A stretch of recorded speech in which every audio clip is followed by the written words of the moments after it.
Hey, I'm Garrett. And I'm Daniel. And this is Modern Gaze. On today's episode, we are talking about... But wait, before we get into today's episode, I actually have a favor to ask you. What? Could you do something for me? Yes. I need you to just own it and be honest. You want me to be honest? I want you to be honest. How honest do you want me to be? Very honest, and then we can move on. So if I'm honest and then I own it, we can then move on. Yeah, that's the order. You have to be honest, own it, and then move on. Let me ask you a question. When was a time in your life when you weren't honest when you wanted to be? That's a heavy question because I think that I have been very dishonest to myself for a long time throughout my adolescence and throughout my young adulthood. I think that I didn't really accept who I was and what I... Didn't own it? Didn't own it. Like, I guess I didn't own it. We'll get to owning it. But I wasn't honest with myself. And I would always be someone who's always pleasing others and always trying to be the mediator. I actually would actively lie to two sets of friends and say like, oh, they said this wonderful thing about you. And then I would go to the other friend and be like, oh, they said all these wonderful, beautiful things about you. I would make people friends. Like I would actually just try to make everyone get along. You were doing the right thing at the expense of yourself. But then it wasn't honest. I wasn't saying, no, she called you a bitch and she hates your guts. And this is what's really going on. Right. Like, I wasn't allowing that to happen. I was trying to cover it up with all these Band-Aids. Yeah. And I think I approached some of my relationships like that in the past too. And I think as like a gay guy or as someone who is coming from a LGBTQ plus experience in life, you're born with these extra challenges that you need to get through society with. And it is really hard to always be honest and authentic about who you are and what you think. And you're just looking for happiness and joy and pleasure. And you're fearful of some of the judgment or negative thoughts, or you don't want to lose the love that you have by being authentic or who you are. Yeah, you're scared to lose those relationships. Yeah. Yeah. It's a whole process, I think, that led me to a point in my life where I felt I could be more honest. So on today's episode, really. Yes, really. Really. I mean, really. Obviously, we have come to a point in our obsession in our gay lives with the Real Housewives franchise. Specifically Beverly Hills. And some like to call her the arch nemesis. Some love her, some hate her. But Lisa Rinna. I mean, I'm a fan. I'm a big fan. I don't care what anybody says. She has some really good one-liners. And from watching the show, we were inspired for today's episode. You've been like, Daniel, just own it, be honest, and then move on. Correct. This show is surrounded around conflict, right? And drama. Endless amounts of conflict and drama. It's interesting on how that is parallel to our show. Yeah. It's interesting because we talk about being authentic. We do. And having 100% authenticity and claiming who you are, being proud about who you are, being unapologetic, right? Right. Owning who you tall are. poppy syndrome. Yeah, tall poppy syndrome. Like, just don't let other people cut you down. Right. Like many of our episodes over our first season, we have talked about owning it. Right. Right? So we're talking about being honest and what that means. We're talking about owning it. And owning your point of view. And then we're talking about resolutions, moving on. And in a little bit, we'll be sharing some stories about some of the hardest conversations that we've had to have and the process of how we may have failed and accomplished something great by being really truthful and owning what we had to say. Yeah. So currently to date, do you feel that you have been able to have honest conversations and own them and then found a resolution to move on? Yeah, I have. I feel like I've had lots of conversations like that. So you feel like you have never had a conversation? I've had tons of conversations where I feel like I fucked up. I didn't say what I needed to say. Right. And I felt shit. But then But wait, let's dig into that. So with you not being able to have those conversations as quickly as you wanted to, what did that do to you? Oh, I definitely have been in the shower fighting with myself in this like fake conversation where I've had a full conversation, conflict, fight with whoever I was thinking about, even if like before it happened, or maybe it happened and I didn't say what I needed to say. Like I actually just went through I made it up in my mind because I didn't get to say what I wanted to say. Correct. So it did your head in, basically. Yeah, when you can go crazy. For me, I'm a Scorpio, right? I see. Scorpio season just finished, or but the finishing. thing is, I see you thinking about I hold it in. Yeah, I know you do. But it's because I know I can explode, and that's okay. I think it's okay to hold it in, but you need to let it out. Yeah, because you know what happens when it stays inside, and it always has been better. It's always better when it's released. Yeah, you can't let it build up because it's going to explode. Like everything. We're talking about volcanoes. Yeah, we're talking Mount Everest. But seriously, I don't know. What about you? Have you felt like you more often say it how it is? I feel like sometimes I'm too honest. Too honest? Yeah, I'm too honest, too quick. I'm blunt, I'm to the point. You can offend. Yeah, I probably need to take a step back, still express my thoughts, but have a moment to like think about how I say things, because I feel like I'm honest all the time. Well, you and I are very opposite. We are very opposite. And I think it's been good for us, especially in our marriage, because we help each other out. You balance me and I bring it out of you. Yes, I can like tap you under the table and be like, okay, reel it back. You don't even need to tap me. You can just look at me with your eyes and you're like, girl, shut up right now. I'm too honest sometimes, and it can have a negative effect because it can come across badly. Well, let's break down honesty. Honesty. Okay. Honesty, being honest, and really saying how you truly feel is so important. I think it's also scary for some people. Forget about scary. Say it scared. Oh. You got to say it happy. You got to say it scared. You got to say it excited. Or you got to say it timid. However you got to say it, you got to say it sometimes. Right. Because it's really, really, really great. And it's a great feeling, I think. I think honesty gives you, you feel empowered. Yeah. You're empowered. 100%. You feel stronger, You feel relieved, girl. People in general appreciate and trust an honest person. I agree. Being honest is so incredible for all different types of relationships. I think being honest is a superpower. It really is, because it's a skill. It's not only just a skill, it's something that's taught. Right. And it usually starts with your parents when you want something or you're being cheeky or you maybe aren't telling the full truth.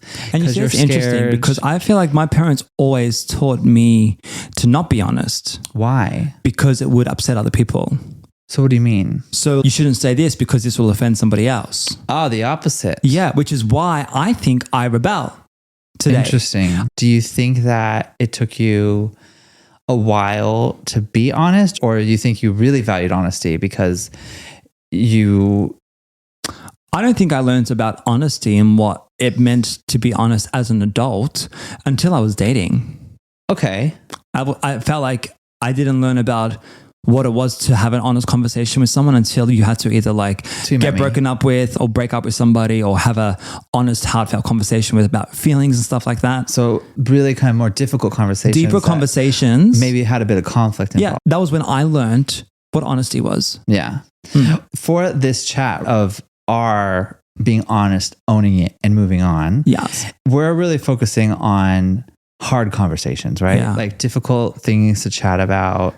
And things that you maybe typically avoid. Which we avoid because of the consequences. The consequences of how we actually truly feel. And sometimes the consequences can be as simple as you're fearful that someone won't like you or won't like you as much as they like you, at present. Yes. So you can say something that's honest and that's truthful, and then maybe whoever's going to hear it doesn't like to hear it. In scenarios that are conflicting and difficult, you are fearful of the reaction.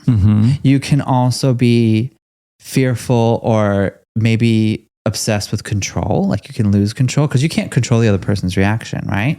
You have to just wait and see how they react. You can assume you could predict something, but you need to really let go of control, right? But I think that's interesting because I feel like a lot of control freaks wouldn't be honest. That's what I'm saying. Right. Yeah. Like if you're a control freak, you're not going to be 100% honest. You're just going to actually be a bit more manipulative with what you say. Yeah. I think that if you are coming into a conversation that is, you're really aiming for a resolution, you're really aiming to be on the same page, or you're trying to get over something, then your honesty is the best method. Because you can really approach the scenario in the best light with the best ammunition. Like, it's just really about coming into a conversation with your best intentions. I don't think everyone is 100% honest all the time. No. I mean, if we were, it'd be pretty crazy. Some of it comes with some empathy, right? Like, you have to be a bit more aware of what's going on in other people's lives, what's going on in your family and siblings' lives, and what's going on in your friendship or your relationship. Like, you can't just lay it all out there. And then that's where it comes off offensive, like blunt, rude, kind of sometimes rude. Yes. What about you? Like, do you think honesty is the best policy always? I do. I really do. You can do a disservice to yourself by not being honest. And you can also do a disservice to somebody else by wasting their time if you're not honest with them. Yeah. So I think honesty is always the best policy, like you said, with some empathy and the way you deliver it. So when have you been so honest in a conversation that was maybe a bit aggressive or had a bit of conflict, where your honesty offended them? Offended somebody. They were offended by your honesty. They couldn't handle it. They didn't want to hear it. I feel like my family are always offended by my honesty. Let's be honest. Like, seriously though, for real, my family sometimes can't handle the truth. No, I think your family is actually quite honest, and everyone is very truthful and a little bit blunt. But you know what it is? How it is.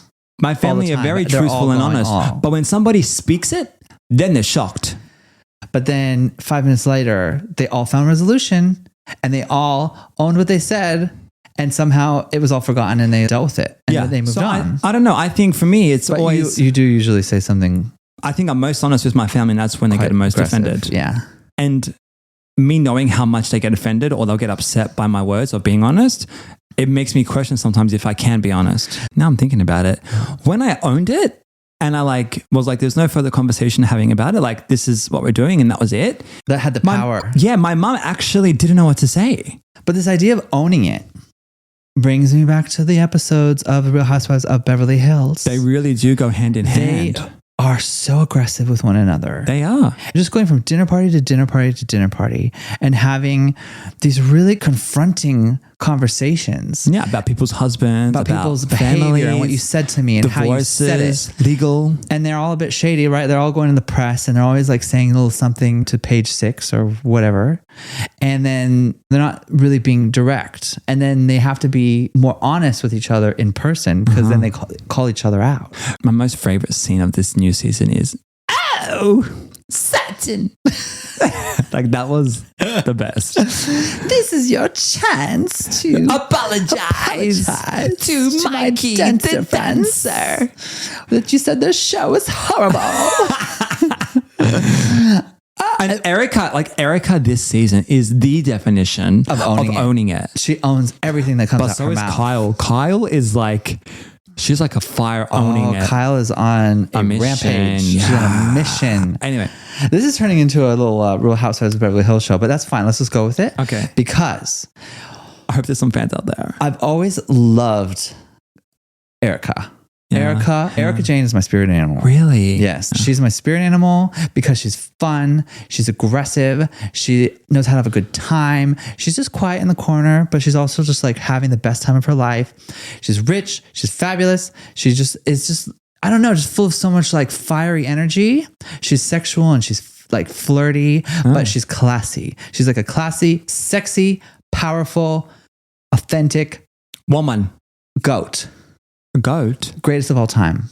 Okay, we'll go with that. Yeah. She's the baddest. So when she goes into these conversations, she has a strong point of view. She's always been honest, but she hasn't really always like shared the full story, obviously, for her legal battles.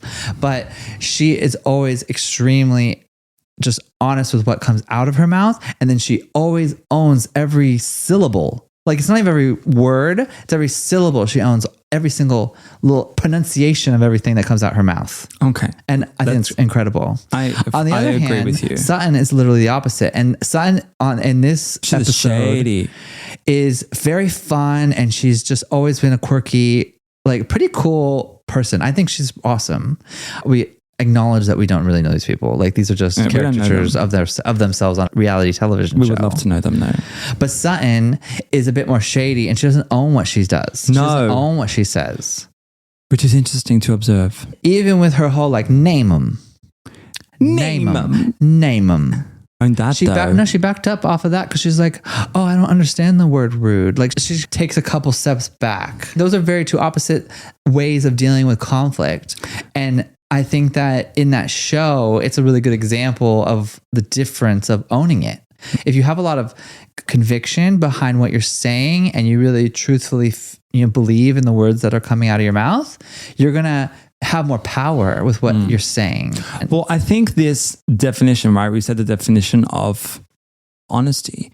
I think this definition of owning it isn't just about in conversations. You need to own your sexuality. You need to own your identity. You need to own who you are as a human being.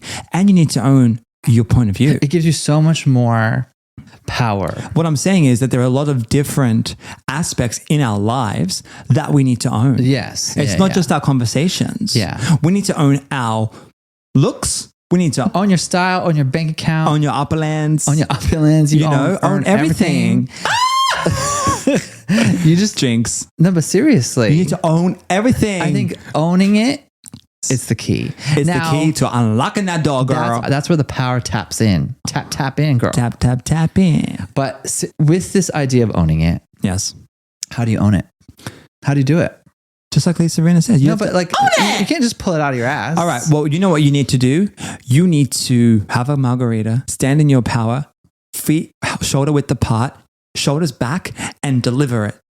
Deliver the message. Deliver the message. Okay. With a skinny margarita in your hand. No, but seriously, you need to stand strong, stand tall. Okay. Shoulders back. So maybe posture. Breathing. Yes. So standing, taking a deep breath, having confidence and awareness in your body.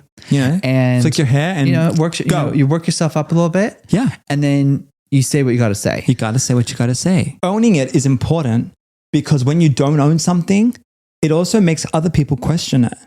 Like when you say... They don't believe it. It's like when you say to somebody, oh, do you enjoy your job or what do you do for work? And you say your line and then you don't enjoy it.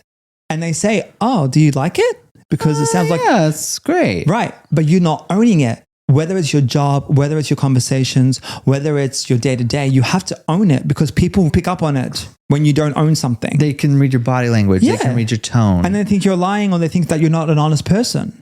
Yeah, or whatever you're saying isn't really that believable. But imagine the conversation if it went different of like, what do you do for work? We have a podcast and we voice the LGBTQ plus community. Wow. Then that sparks up a whole conversation. That's a whole different conversation starter compared to you not enjoying your job. Yeah. It sets the tone. And that is just by you being honest. And it's not just by you it's about you owning it. Right. You've owned what you have said. You're being honest about what you have said. And you've just sparked energy into somebody else. Yeah, that stands out. And it's memorable. And that makes the other person think, wow, I really like their confidence. Yeah. Like I need to embody that a bit. Owning it is very obviously connected to confidence. And that is a hard thing to maintain like all the time. Yeah. And because we're human, we all go through different emotions. Yeah. And I do think that it can come and it can go. And if you can figure out certain tricks and tips to keep your confidence high or to build it up for that moment, it's really helpful. Absolutely. I think I've owned it a lot. I think I've owned it in a lot of difficult conversations with my family and with work relationships and with strangers. And I also try to be as honest as possible, but I still have a lot of empathy for other people. I'm still an emotional person. Yeah. So I can't always just be like, blah, and like, you're a really nice guy. Just be like, deal with it. I'm never like that. Like I'm always like thoughtful, thinking of the other person's experience and how are they going to respond to this. And then I need to say it in a little bit nicer way, but that's still being honest and that's still owning it. You don't have to be a complete dick. and just be like, this is how it is. No, you're right. See, I think of it as being honest and owning it is just being confident. But it's your intention that makes it valuable and worthy versus something that is maybe more destructive and aggressive and attack. Okay. Like nobody wants to be attacked. No, girl. And you don't want to feel like you're just being honest and owning it and attacking people left, right, and center. No. It's really about my intention is to have a resolution and I want us to move forward and I want to move on, but I have something to say and I need to say it and I need you to hear me. And I'm going to own what I'm saying because I feel like it is the truth and I feel like my feelings have value. And your feelings are valid. And they're valid. And you can respond any way you want. But you're going to talk first. But I'm going to say what I need to say and I'm going to say it with conviction. Okay, so we have said what we needed to say. We were honest. We owned it. And now we're moving on. So moving on is an art of all its own. If you don't have the intention of really moving towards a resolution, long term, and maybe your intention is to hurt them. Maybe your intention is to make them feel how they made you feel. Okay, but I'm going to say something really bad. That's not good. That's not good, but that's how you move on. That's not how you move on. That's how the person moves on. How? Because they said what they said. They were honest. They got it off their chest. But how the other person reacts isn't up to you. But I'm not talking about the reaction. I'm talking about the intention. Your intention is important because if you want a resolution, then you're going to have so much more power in what you have to say by being honest. If you don't want a resolution and you just want to fuck somebody up, right? You just want to hurt their feelings because they hurt your feelings, or you want to get back at them, or you just want to cause some drama and like you just want to be a little shady bitch, stir the pot, right? And I don't want what we're saying to be construed because when your intention is for resolution, your intention is peace, you can say a lot of harsh shit. But I think somebody's intention to move on can be hurtful. And that's the truth. Of course it's hurtful. It might be controversial, but that's the truth. Sometimes people aren't ready for what you have to say. And that's what I'm saying, perception, right? You can't control someone's reaction or perception of like how they feel. Correct. But what I'm saying is moving on doesn't always mean that your friendship or your relationship or the situation is going to continue. Correct. What I'm saying is sometimes that can be the end. Bye-bye. There is no more conversation to be had. That's the closure. Yeah. That's the end. That's the closure of the... Yeah, the resolution is the end. Correct. So I understand what you're saying. Your intention should always be good. What I'm saying is sometimes the intention could be to close her off. Yeah, but that can still be good for you. For you. To move on is the point. Move on. To move on. To move on means to move on or not. To move on means like, okay, you've had conflict. There is a pause. There is a hold up. We are at a standstill. We have a problem. So let's be honest. Let's talk it out. Let's deal with it. And let's actually own what we're saying and be specific with the words that we choose and the language that we put together and the conversations that we're having so that we can own them. So we've come to the point of owning it and we've been honest. Moving on is the final chapter, really. We need to just like figure out a way to get to our resolution so that we can move on. You got to navigate through. Continue to build our relationship, build our friendship, build our experience together. You have to navigate through the awkwardness. Moving on is great because it stops your hair from falling out. It stops the gray hairs. It stops the acne. It stops the pimples. It stops everything. Well, one would hope, but you would definitely be in a happier place. If you are finding ways to move on. It doesn't mean, like you said, that you move on together. No, sometimes you move on separately. You can also share something with somebody and be honest and own it. And you don't know what the resolution is that you want. Correct. Like you can say something and put it out there. That's actually really interesting. You don't know what how the person's going to respond until you're really allowing yourself to go through the full conversation. So being left on red. Yeah. Or being ghosted. Yeah. That's a shitty thing to do to someone, I guess. Could you imagine being honest, owning it, and then you're fucking ghosted? Girl! Well, but that's all you need to know. Like that's your answer. But the thing is, it doesn't fucking matter. It doesn't matter because you owned what you said. What you had to say. You said what you said, and you can find it within yourself to move on easier, knowing that you have your answer. No answer is an answer, right? Yeah, and that's funny because I felt like when I was 18, 19-year-old Daniel, you message these boys or you'd like try and get a response to get closure. And a lot of people would say to me, that's your answer. And I would never take that as an answer. I was like, absolutely not. I need an answer in writing or verbally. Okay, so moving on. We're moving on. You can start over again, right? You don't forget, right? You don't fully forget that there was this conflict. You don't fully forget you had a disagreement. You don't just wipe it from your mind. It doesn't disappear, that's right. But the point is not to hold a grudge. Yeah, that's right. It's not to hold on to that energy. You have to let it go. Yeah, burn some sage, get the Palo Santo, and start fresh. Yeah. Moving on is an incredible thing. Yeah.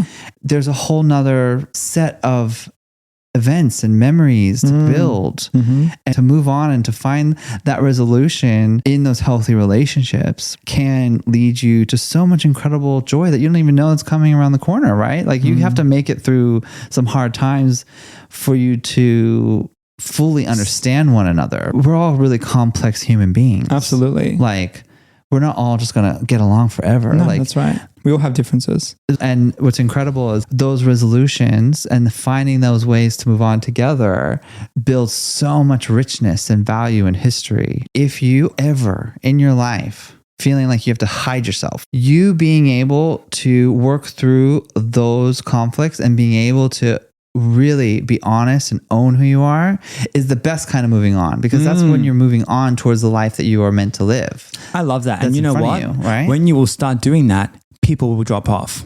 The people that don't deserve to be there will drop off. Absolutely. And that's okay. Yeah. But this whole new set of people who you are going to attract and meet are waiting. Yep. So go out there, be your authentic self, own it, be honest, and attract your right tribe. So you know what I'm going to do now? After every single time I have a difficult conversation or I need to have a difficult conversation, I am going to channel my inner spirit animal, Erika Jane. I love that. And I'm going to just feel the power, right? Like I'm going to have to like hype myself up a bit. I'm going to hype you up. But I feel like if I just come with that energy, bring the energy. If I bring that energy, like I can do anything. I like that. I think if you bring the energy, you bring the confidence, you bring the fire, that will help you with the tools that you need to start the honest conversations that you need to have. Yeah. And I feel like you'll also start having just less conflict because you won't attract that energy, right? You would just actually be someone not to fuck with because you're going to be honest. You're going to hold people accountable. You're going to hold yourself accountable. You're just going to live your best fucking life. Yeah. So stand there in your power, own it, shoulders back, head up, and deliver your truth. Own it. Be honest. And move on. Hey everyone, thanks for listening to Modern Gaze. We hope you're enjoying our podcast so far. Make sure that you follow, turn on alerts, and even turn on auto downloads so that you get our episodes first. Our episodes come out every Tuesday and they stream anywhere podcasts play.